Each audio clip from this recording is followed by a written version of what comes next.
Tashun Salmo 76.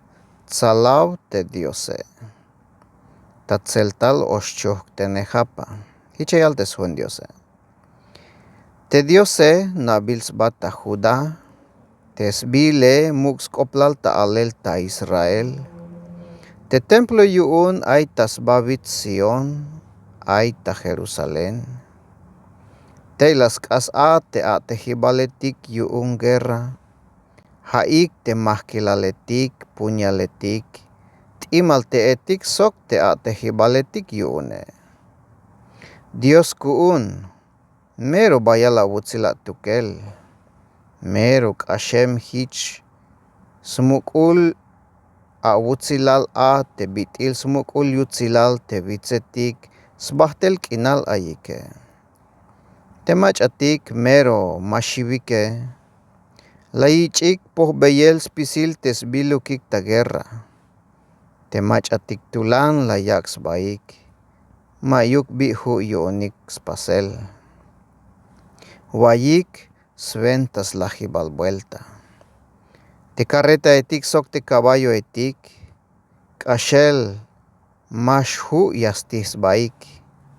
Te kalal ya ashivtes ta tulang kop te haat te diosat yuun Jacob. Mero shibilata tukel. Machayashu yuun yastehkan sebata tohol. Te kalal yashtil hachel skakal te awotane. Kalal ta chulchan ya awak ta nael te biyilel yashchah panwanate. Te balumilal yashi sok yaslaman sba. Te biore yashahchat ta chahpanwane. Dios kuun. Sventas koltayel spisil te machatik. Kush obols baik ta utzinel ta balumilal. Te yilim babinik yashkatpuh ta yutzila koplal. Manchuk memero shuh te yilim bae. Yashkatpuh ta corona. Ta huhutul chapa akopik sok kahwaltik te Dios awonik. Pero ya meskan te yashkot ta pasela awonik tas tohole. Haesh te at. Hoita yehik te machamero ay ta shiele.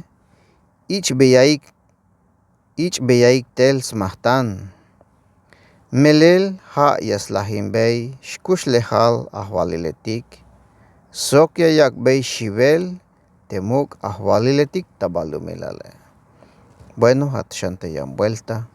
Dios yayak bet bendición yuun teschul kope.